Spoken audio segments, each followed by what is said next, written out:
A gente continua falando de gênero, agora sobre as mulheres e o espaço público de Curitiba, os dados sobre assédio sexual na rua.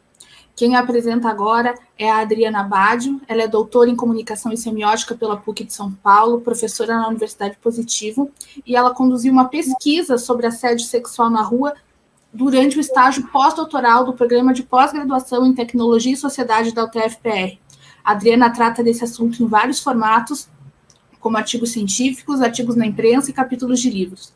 Também está com a gente a Estelita Karazai. Ela é jornalista, mãe, curitibana e adora dados e as histórias que eles podem contar para a gente. Jornalista, né? Ela atua como analista de dados e comunicação e é cofundadora e editora de O Expresso, a newsletter semanal sobre tudo o que acontece em Curitiba. Sejam bem-vindas, Adriana e Estelita, e vamos conversar.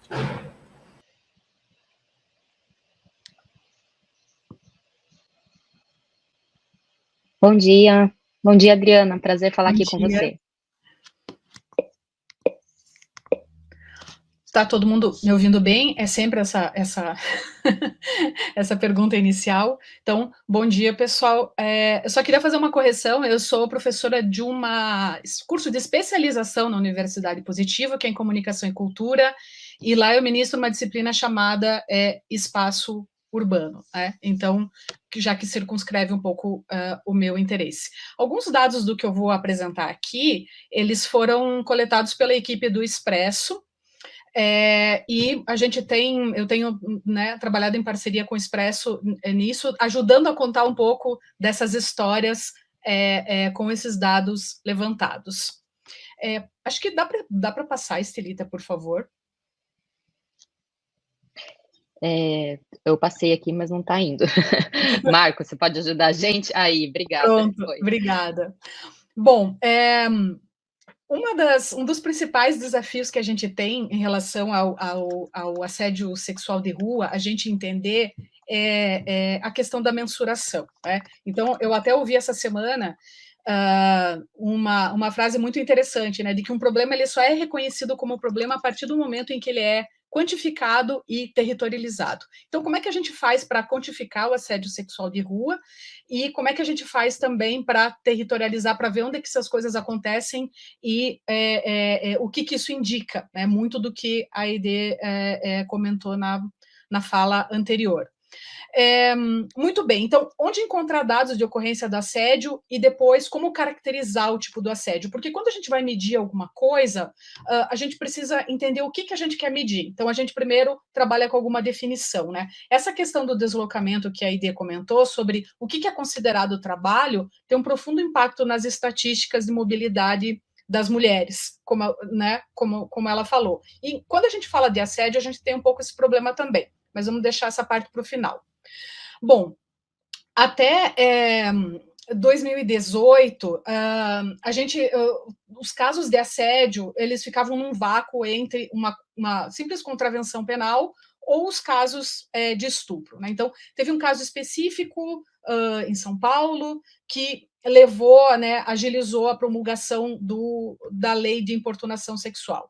Então, enquanto era só contravenção, a gente não tinha dados de assédio em termos de segurança pública, de um problema de segurança pública. O que a gente tinha? Pesquisas com mulheres, né, entrevistas, surveys, que eram válidas, mas que eram sempre realizadas não, por exemplo, pelo Estado, né, mas por outras iniciativas interessadas no problema, já que isso não era e ainda é difícil de entender como um problema. E a gente tem também, a partir de 2014, muito no cerne dessa discussão, alguns aplicativos de mapeamento de assédio que poderiam ter gerado dados, né? Alguns deles geraram, já vou mostrar, mas a gente poderia ter tido uma produção de dados melhor a partir desses aplicativos. Depois de 2018, com a promulgação da lei de importunação sexual, o assédio, a importunação sexual, né, o assédio como importunação, já aparece, por exemplo, no Anuário Brasileiro do Fórum de Segurança Pública, né? No de 2020, a gente tem dados de 2018 e 2019. E em relação a dados aqui de Curitiba, da Guarda Municipal, a gente tem desde 2009, porque ocorrências como o tentado ao pudor, atos libidinosos já eram coletados e considerados. Pode passar, por favor.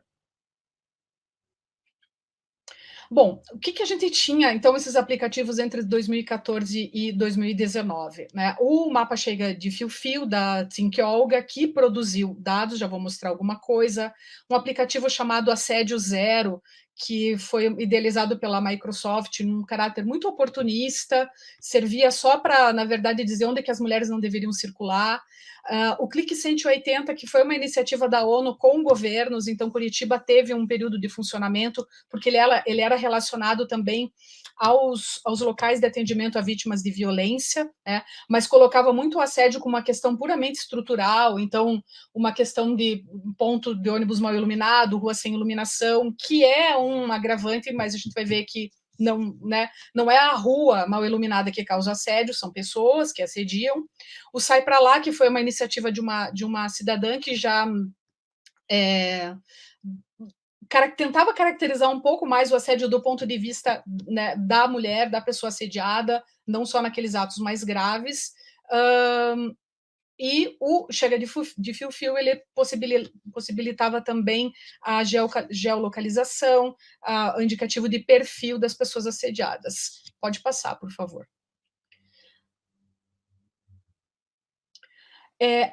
Eu sou uma semioticista, né? Então eu não coleto dados e não sei analisar dados como vocês fazem. O Chega de Fio-Fio foi útil para minha pesquisa, porque os dados eles eram disponibilizados numa planilha de Excel, então eu fiz filtragens muito básicas, né, de uma pessoa amadora que consegue lidar em nível muito básico em relação com esses dados colocados numa planilha. Então, eu coletei dados de Curitiba de 2014 e 2017. Curitiba era a sexta cidade do Brasil com registros. Há uma diminuição do uso da plataforma já com o passar dos anos, o que mostra, assim, também que o que foi um pouco de moda ou teve mais incentivo depois foi caindo.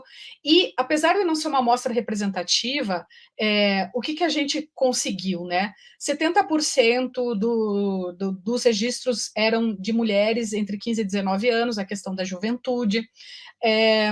A questão também, a maior parte branca, com formação superior, e uma questão de renda que naquele tempo tinha esse parâmetro entre real e dólar, né? A questão da juventude é interessante, assim, claro que tem a ver com um perfil de uso desse tipo de recurso, uma plataforma que estava na internet, baseada no Google Maps, mas tem também um indício aí que a Rebecca Solnit, ela fala no texto dela, Caminhadas Depois da Meia-Noite, que mulheres mais velhas são menos assediadas, né? Mas não é porque mulheres mais velhas perdem atratividade, é porque assédio não tem a ver com atração sexual, né, ou com beleza, e tem a ver com poder. Então, mulheres mais velhas, eventualmente mais seguras ou mais acostumadas a transitar na rua, atraem menos o tipo de vontade de imposição de poder que mulheres mais jovens ainda passam, né? Então a gente tem um pouco isso. Pode passar, por favor. E um dado interessante que vai ser corroborado também pelos dados da Guarda Municipal é que, ao contrário do que você pode pensar, a maior parte do assédio acontece durante o dia, né? Não é o senso comum da mulher que está saindo para a balada com uma roupa curta à noite que está assediada, se ela tivesse ficado em casa isso não teria acontecido. Não, o assédio acontece durante o dia com essas mulheres que estão se deslocando para trabalhar, para cuidar da família, para estudar, né? Deslocamentos aprovados, honestos, né? E um dado interessante é que a maior parte dos casos de assédio do Chega de Fio-Fio eram no centro, e o segundo bairro era Santa Felicidade, com um pouco menos de 10%, o que nos dá também uma outra cartografia de Curitiba, né? Então, essa Curitiba turística, do cartão postal, muito bonita, dos parques, dos lugares bacana, também esconde ali uma Curitiba do assédio, né? Se sobrepõe a essa cartografia mais divulgada da cidade. Pode passar, por favor. E eu fiz uma tentativa naquela época também de projetar num mapa os casos de assédio por bairro em relação a um dado de renda, né, um dado econômico. Então, as áreas mais escuras são de maior renda familiar, mas a gente vê que os casos de assédio acontecem também em grande quantidade proporcional a essa amostra, nesses bairros considerados bairros nobres, né? O que ajuda a desmontar um outro senso comum de que o assédio é uma infração ou uma atividade, uma ação de pessoas de baixo poder aquisitivo, então elas não foram muito bem educadas. Não, né? A gente tem assédio também nesses bairros. Esse link que está aparecendo na tela agora é de um mapa que eu vou mostrar a seguir, tá? Que é de um mapa elaborado pelo Expresso. Esse que eu estou mostrando no slide agora é um mapa elaborado por mim, bem mais tosco do que aqueles elaborados pelo Expresso. Tá? Então, a gente vê, por exemplo, alguns tipos de assédio, né? Assédio verbal no centro em Santa Felicidade, assédio físico no Cajuru e no Cristo Rei, e atentado e pudor no bairro mais nobre como Cabral. Pode passar, por favor. Então, esses dados que eu vou mostrar agora são da Guarda Municipal de Curitiba, foram coletados e tratados pela equipe do Expresso, e eu participei um pouco desse processo com a interpretação. Então, a gente tem dados desde 2009 até alguma coisa de 2022.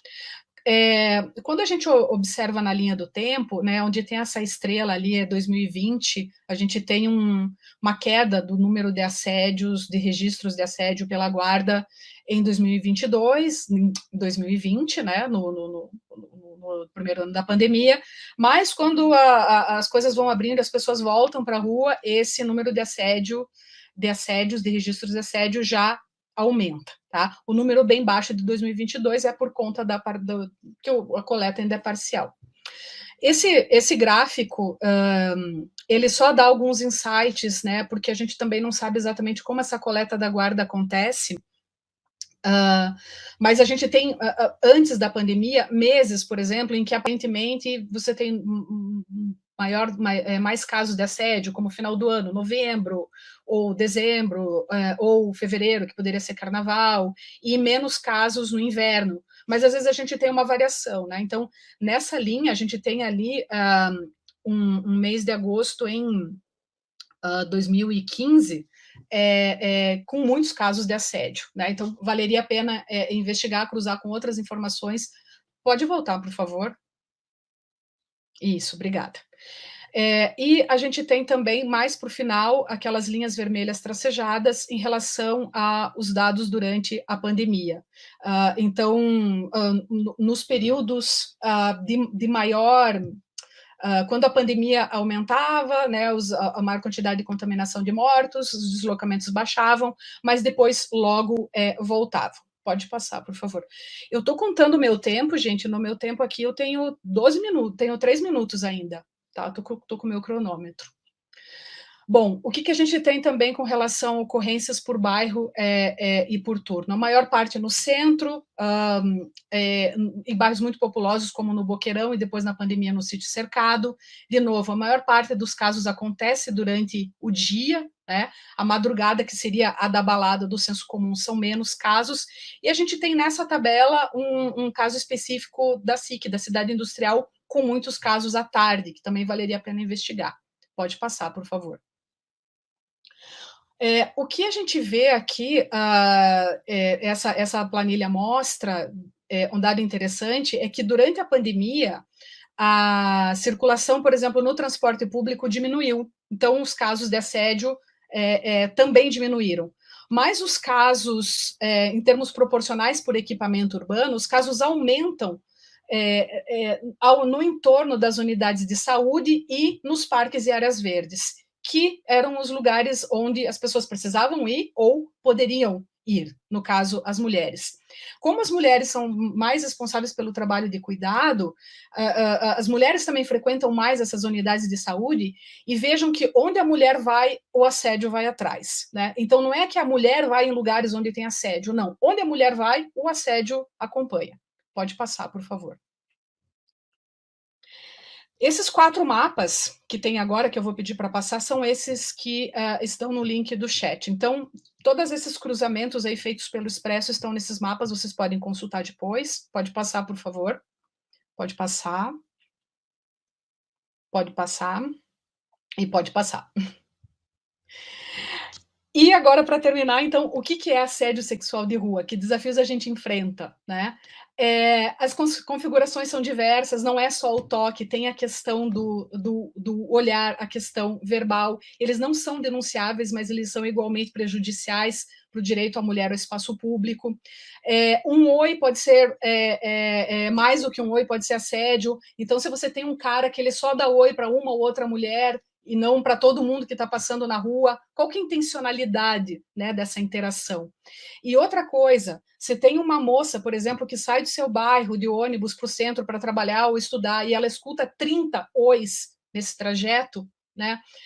Essa frequência ela é muito prejudicial para o direito ao uso dela da cidade. Então, a gente não pode desconsiderar a dimensão estrutural do assédio, que envolve também raça e classe, além de gênero, e o aspecto cultural.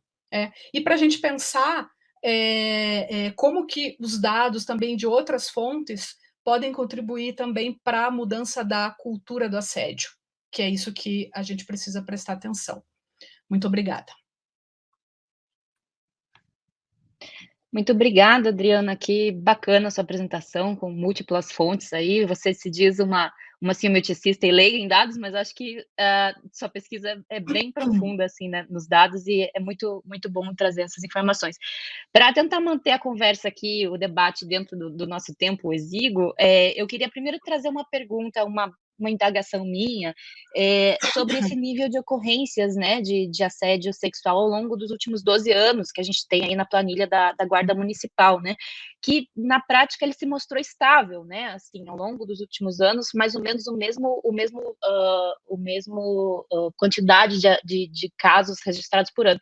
Isso, na sua opinião, é desanimador, no sentido de que nada está mudando, né? As mulheres continuam sendo assediadas rotineiramente na rua, ou também é alentador, no sentido de que as mulheres não estão deixando passar e estão fazendo seus registros, estão acionando a Guarda Municipal, né? E isso está sendo registrado. Então, a gente não consegue saber muito como que esses registros são feitos, né?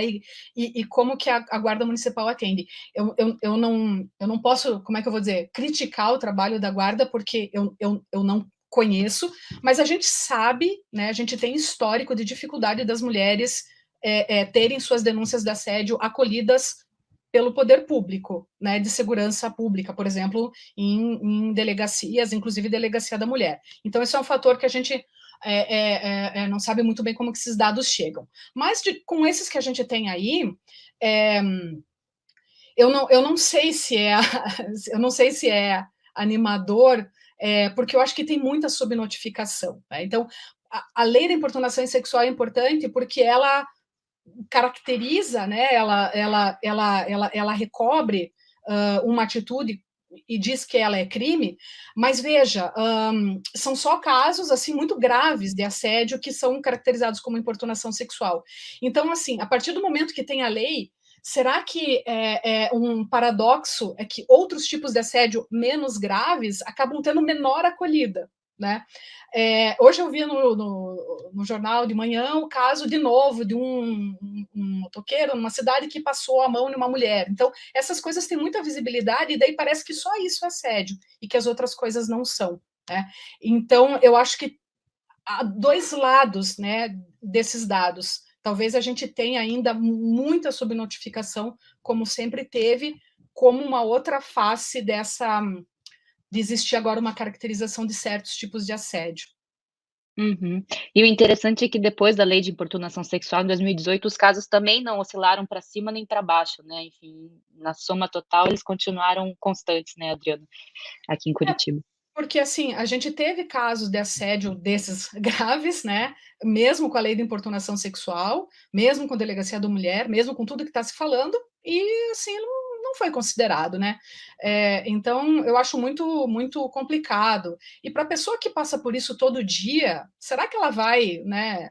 Quem que vai denunciar, né? Então, eu acho que é um começo de uma representação de um fenômeno e que ajuda a gente a tentar entender o que está por trás disso.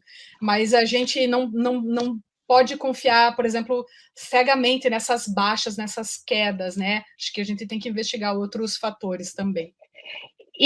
Falando de dados abertos, né, aqui no Open Data Day, o que que você sugeriria a essa base de dados abertos da Guarda Municipal, que está disponível para consulta, para cruzamentos, né? Felizmente é um avanço, acho que a gente tem. Uhum. Mas o que que você sugeriria, pegando uma pergunta que a Aide fez até aqui no chat, para a gente aprimorar essa coleta de dados, né? E tentar fazer novos cruzamentos, por exemplo, adicionar informação sobre gênero, sobre idade, né, da vítima, sobre raça, cor, etnia, renda, enfim. O que que você acha que seriam recortes interessantes que a gente poderia pensar em adicionar também a essa base? Olha, é por aí, né? Se a guarda conseguisse, por exemplo, pegar essa questão de gênero, de faixa etária, eu acho também assim, unidade familiar, quantas pessoas moram, quem que é chefe de família, aquela pessoa está naquela unidade de saúde, por exemplo, onde foi assediada, mas qual que é o bairro que ela mora, então que tipo de deslocamento que ela fez. É, ah, colocar também essa motivação da mobilidade, se for possível, né? No caso de terminal de transporte público, porque quando a gente tem uma projeção no mapa da cidade, por exemplo, com algum dado econômico, de renda, de poder aquisitivo, e também, por exemplo, de raça, a gente vai ver grandes distorções, né? E a gente vai ver também por que algumas mulheres, principalmente de classe média, que se deslocam, por exemplo, só de carro, ou vão do mercado para o shopping, elas não reconhecem o assédio porque elas não sentem. Então, às vezes elas entendem assim, imagina, vocês estão proibindo os homens de nos cortejar, de flertar, né? Então, assim, talvez esses outros dados neutralizem um pouco essas distorções e deem uma concretude, né? Delineiem melhor esse problema que é efetivamente um problema. Uhum. Pegando também agora o novo comentário aqui da ID, que até está projetado na tela, né, sobre aumento de casos de importunação sexual após a lei, né, em São Paulo, ela fala: "Acho que precisa de campanha de conscientização, né, de protocolos, políticas públicas de acolhimento". Você vê uma possibilidade de diálogo entre os dados que a gente colheu aqui e uma possibilidade de campanha, de conscientização? Quer dizer, como é que os dados podem ajudar a identificar gargalos e a promover ações, assim, mais propositivas ou combativas até, né, para a gente mitigar esse problema. Não, totalmente, né? Eu acho assim, tem muita má vontade, né? De quem deveria estar encampando essas ações, né? Por exemplo, quando não tinham ainda, quando a gente não tinha a lei de importunação sexual, o mapa chega de fio-fio, aqueles dados estavam abertos, né? Então o poder público poderia ter tomado aquilo. Por exemplo, em Curitiba a gente tinha muito caso de assédio registrado, porque as pessoas poderiam colocar o depoimento também, muitos casos de assédio em terminal e dentro de ônibus, por parte de motorista, por parte de cobrador, entendeu? Então, assim, já se tem umas tentativas, assim, mas, por exemplo, quem tenta propor isso na Câmara Municipal recebe muita rejeição, né? Os nossos parlamentares, as nossas parlamentares aqui. Mesmo com esses dados, a gente poderia fazer muita coisa, mas precisa vontade, então precisa reconhecer que é um problema. Só que esse problema, na verdade, de tão disseminado, ele assusta porque ele escancara realmente a composição do tecido social e urbano, né? Basicamente, lugares que a gente tem assédio, principalmente contra a mulher, no trabalho e no espaço urbano, né? Historicamente, o trabalho fora de casa e andar pela cidade tranquilamente, sem ser incomodada, foram direitos sempre negados às mulheres. E hoje, aparentemente, a gente tem esse direito, mas não de graça. Assim, você tem que pagar o preço, e o preço é o assédio, né? Então, a partir do momento em que se tiver consciência disso e se quiser efetivamente trabalhar com isso, esses dados podem ajudar nas campanhas de conscientização, esses do poder público e outros produzidos por outras entidades e que já existem milhares por aí também. Só para encerrar, acho muito interessante essa reflexão que você faz, Adriana, da liberdade da mulher mesmo, né? Porque é isso, até a Aide trouxe na última apresentação o fato de que, como as mulheres andam mais a pé, né, do que os homens, enfim, elas vivem, né, pelas ruas, fazendo aquela questão da economia do cuidado, né, levando o filho, indo cuidar de um parente, enfim, e acaba que a gente pensa que a mulher é livre, mas na verdade quão livre ela é, né, para circular nesses espaços. Acho que passa muito por essa discussão, né? Na verdade, ela não é livre, ela é obrigada a ir, por exemplo, no mercado, levar os filhos na escola, na unidade de saúde, como a Aide comentou, né, porque é um trabalho que acaba sendo compulsório à mulher, de cuidado, e ela, nesse trajeto obrigada, ela ainda é incomodada, né, então, nem quando, né, ela é assediada quando se desloca por própria vontade, para, sei lá, para lazer, para os seus interesses pessoais, mas também quando ela está exercendo um trabalho que outra pessoa não faz, né? Que ele é compulsório à mulher. E realmente, com mulheres pobres, periféricas, com mulheres negras, isso é muito mais acentuado. Legal. Encerro por aqui. Obrigada, Adriana, mais uma vez, Obrigada pela contribuição, pelo debate. Passo a bola para a Nicole, e quem quiser mais informações, os links ali estão no chat do trabalho que a gente fez com a Adriana e das pesquisas dela.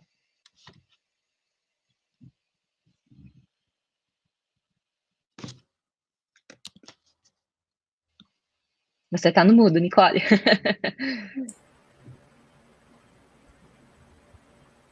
Pois é, né, gente? Eu estava no mudo. Então, como eu ia dizendo, Estelita, Adriana, muito obrigada por trazerem uma conversa tão rica e tão necessária. Assédio é crime, as questões de gênero, as restrições e as importunações que as mulheres enfrentam na sociedade são reais e ainda são muito invisibilizadas, então é importante a gente trazer essa discussão, inclusive no espaço de discussão sobre dados abertos, porque, como a Adriana falou, eles podem sim ajudar a criar políticas públicas que acolham e protejam melhor as mulheres quando elas circulam pelo espaço urbano. Então, novamente, muito obrigada. É um tema muito importante e a gente tem que discutir as questões de gênero em toda e qualquer oportunidade que a gente tiver. Obrigada. Obrigada. Tchau, tchau.